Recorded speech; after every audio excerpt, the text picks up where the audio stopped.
Hey, what's up, guys? It's your boy Days, and you're about to watch Thorin rant for about 3 hours. If you know me, then you know that I am fanatical about culling the biggest sack of skrill from the best sources available. And currently, that means esports pools who offer esports fantasy tournaments in games like CSGO and betting on matches, who you think is going to win the game, and also live in-play betting where you can bet on certain features of a match as the match is underway. Now, the reason why I call this video the FNATIC Cul-De-Sac. If you don't know what a cul-de-sac is, it's a type of road. I mean, we have them in England. I'm not sure what they would be called in other countries, where basically people's houses are around this little part of a road, but you can't pass through it anyway. You can't drive through into another road. It doesn't cross over. It doesn't connect to another road. It's basically kind of a dead end. It's like a little circle where people live in around that little circle, and there's an entrance to it, but there's no way out except the way that you came in. You have to just reverse back out or turn around and drive back out. Now, you might think to yourself, what Fnatic cul-de-sac are we talking about? The current team now, right? That's just got Golden in. They've lost Olofmeister and Dennis. No. The Fnatic cul-de-sac was actually the last great Fnatic lineup that they had. It was the lineup that was Dennis, Flusher, JW, Crims, and Olofmeister. Basically, where they had the truly great Fnatic of 2015. Pronax retired, left. At that time, we didn't know what he was going to do. And in came Dennis, formerly of G2, and a long time ago, a teammate of Crims and Olofmeister from the days of LGB. Now, this lineup is most famous for winning the first 6 tournaments they played in a row. And as such, because they took what was already the greatest team of all time, added a more skilled player, and then won 6 tournaments in a row, something even the previous Fnatic lineup had not done. In fact, something the only team that has ever done in history, to my knowledge, is actually the original NIP, and they were obviously doing it against far weaker competition and far less global competition. So when they did this, a lot of people were incredibly impressed by this result, and they are truly hailed as one of the great teams of all time, and I think they are one of the great teams of all time. But the way they did it was with a superstar lineup. They had players, all of whom had been best or second best player on a pretty good team at some point in time. Obviously, JW and Flusher, you're going largely back to the days of the first major when they won around them. They were the stars of the team. Olofmeister and Crims at different points of Fnatic were star players. Dennis was a star player on G2, although obviously they had a nice variety of talent there and would go on to be a pretty good player later on in this Fnatic lineup. So because they won 6 events in a row, very dominant overall haul of tournaments, and because they had this high skill level, high star power valued team, people drew a lot of conclusions from this team while they were winning that didn't really apply to the rest of the scene, and I think actually to some degree skewed how people thought of Counter-Strike for the next year. So you got a lot of people, because they were winning, okay, people tried logically to look for patterns and to make sense of why Fnatic was the one always winning. When you think of the teams who were the second, third, and fourth best at the time, right? So you had Luminosity rose up and were very good with like a very good team play style, but good tactics and a nice nice balance of skill and role players. You had Na'Vi, who again had some good role players, had some star players, had very nice, a very heavy emphasis on tactics.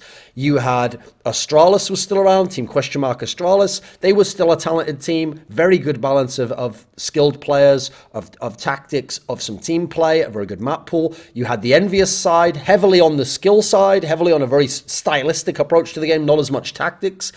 But the fact that you came from Envious winning the major right into having this Fnatic team win 6 tournaments in a row, I think really made people think that this was now an era where everyone had to frag. That was what people used to say. You see, the in-game leader, he can't anymore just be that guy who doesn't frag and does really good tactics and stuff. In fact, tactics aren't as important anymore. Every top pro, every elite player, every world-class player kind of knows how to play roughly, you know. It's more about making individual plays yourself, using your fragging, and then like kind of parlaying that into winning rounds and winning halves, etc.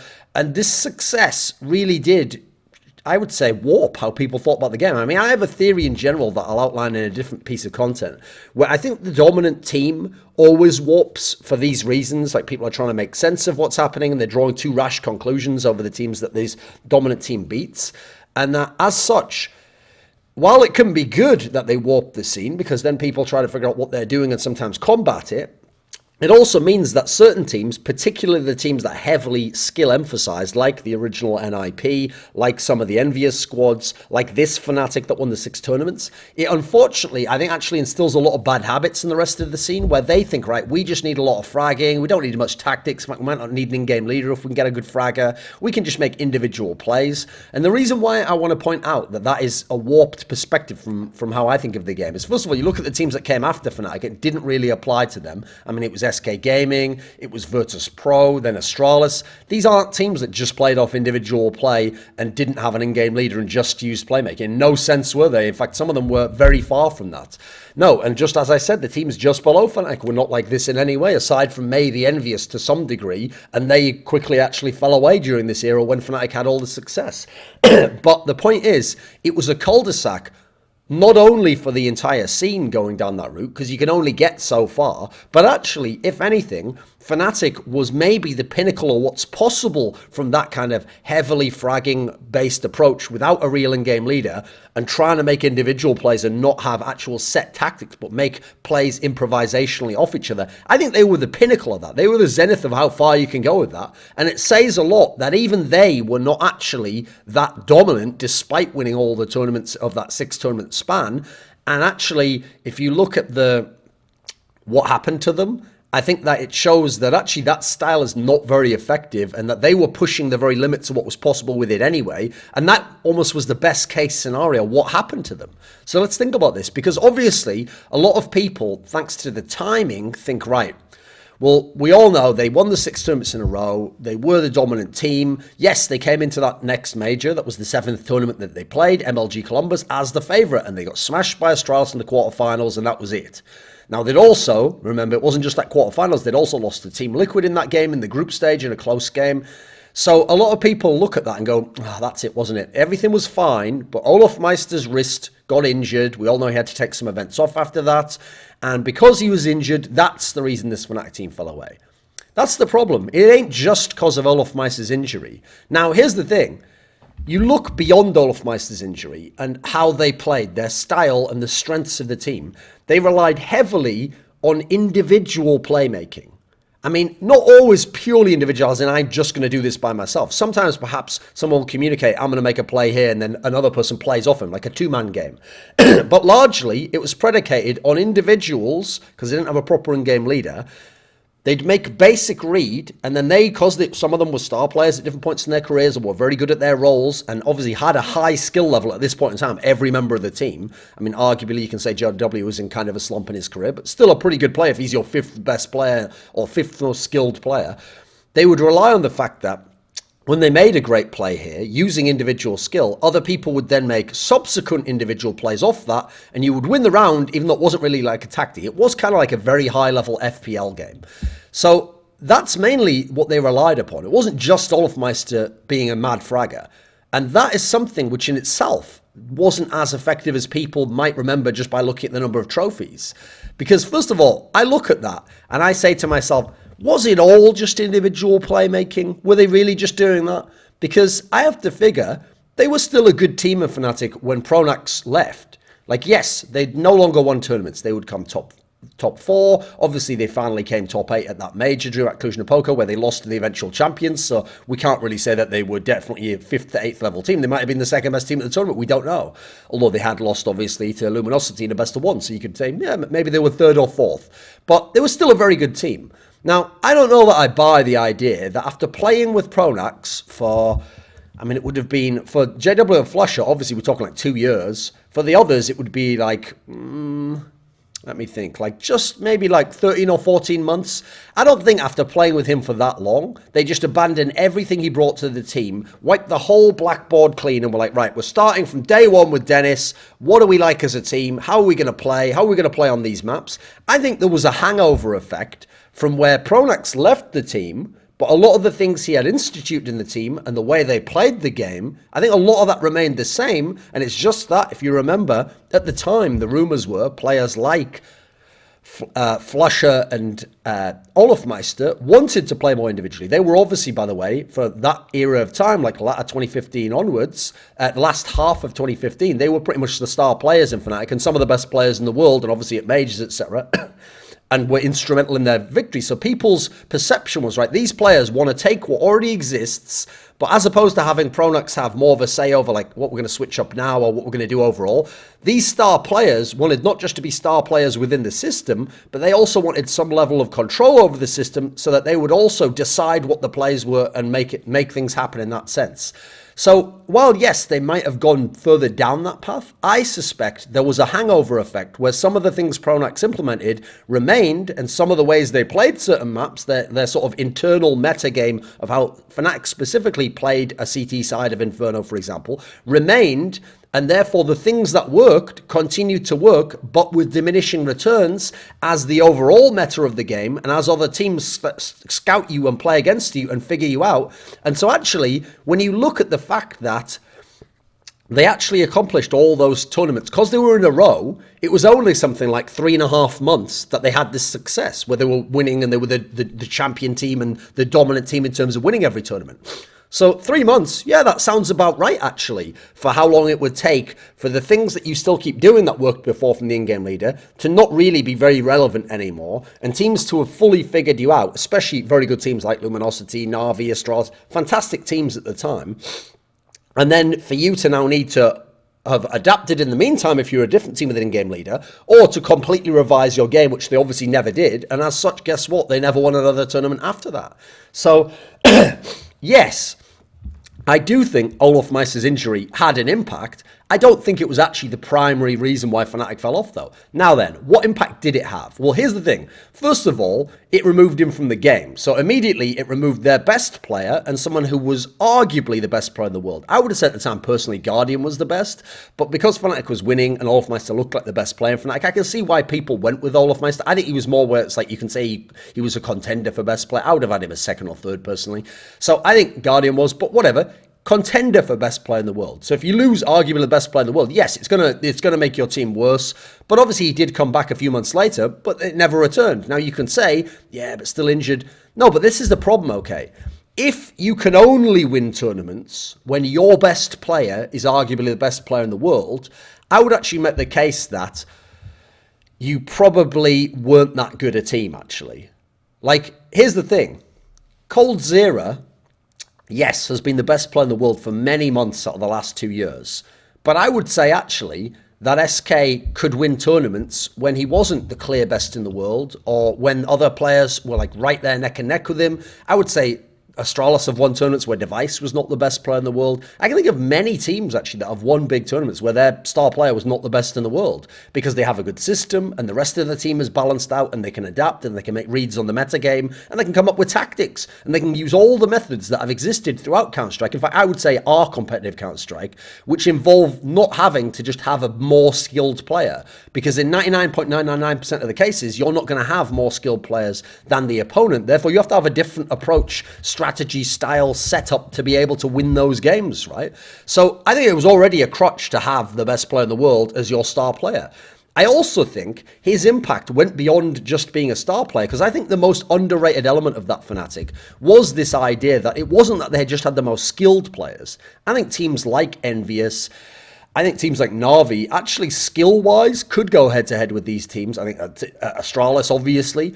I think the big thing that made this team so unique is that part of the reason why I can understand why they went down this experimental route without the in-game leader is that their star players, so Olaf Meister and Flusher, were particularly talented, not just as star players, but as playmakers. They were players where if I have Flusher or Olaf Meister in my team, I'm going to allow them to make their own individual plays and give them a lot of autonomy, because their intuition for when to make those plays and when to make them in a context where they can make them work on their individual aim duels and battles that they're going to take place on their small area of the map is very, very good. In fact, it's better than mine as an in-game leader. Therefore, I don't want to be kind of leashing them and micromanaging them. So once they make those plays, you can to some degree, depending on your team, follow off that. So we know in the classic FNATIC that won all the tournaments in 2015, they did used to massively rely on Olofmeister, especially on certain maps, Cobblestone, Train. He would be the guy who would make certain plays on the T side, and then all the rest of the FNATIC players on the map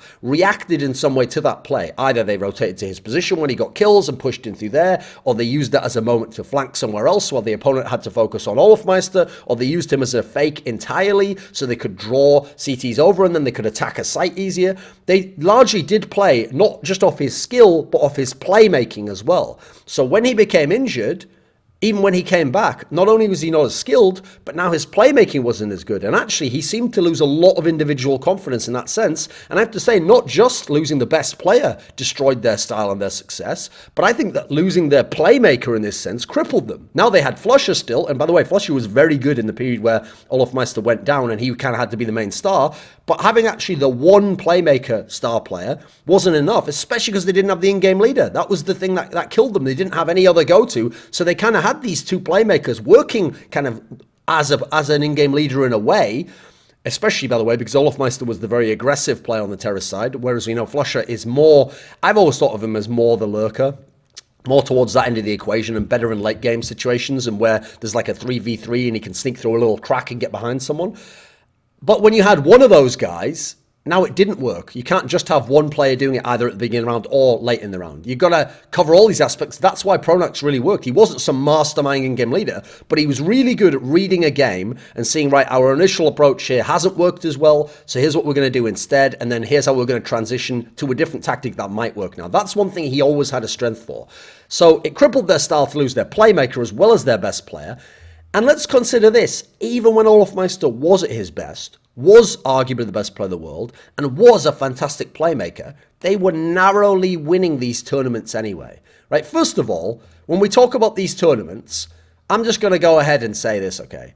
Let's just immediately ignore the ESL Barcelona Expo, because it wasn't a real tournament. It wasn't a proper bracket. Like, fans decided, I think, the maps that they played, and then like it was that bizarre system where teams made alliances and then they would decide what opponent played each other. So if you remember, all the teams sort of ganged up to get Envious kicked out early on by making them have all these really hard results when Envious was probably the second best team at the time, and therefore like Astralis finished second. I think like Dignitas finished third when Envious was clearly better than Dignitas and perhaps Astralis at the time.